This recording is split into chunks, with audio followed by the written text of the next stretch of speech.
karaoke. Dahil po sa mga kanta niya, doon ako nagsimulang naniwala na, ay, maganda yung boses ko. Kasi parang nagagaya ko yung boses niya. So sabi ko, uy, may chance yung boses ko. So hanggang sa nag-voice lessons lang ako, tapos hanggang sa nakuha ko rin yung tamang timpla. Wow! So, ayun. Dapat nga may surprise na magaganap eh. Pero parang siya ang masa-surprise. Pero hindi ko alam kung saan siya papasok. Pero gawin ko na lang to. Okay ba, Sir Bars?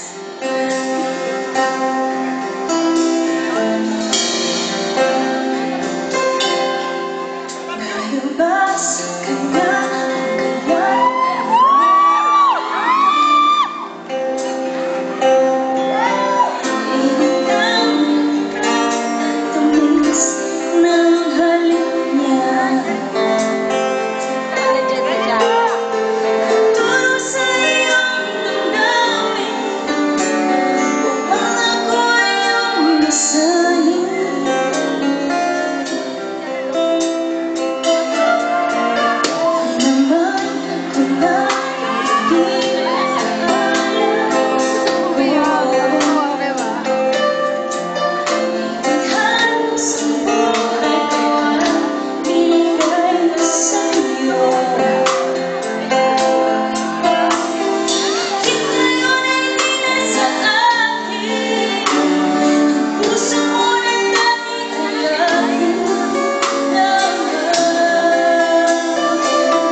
Studio.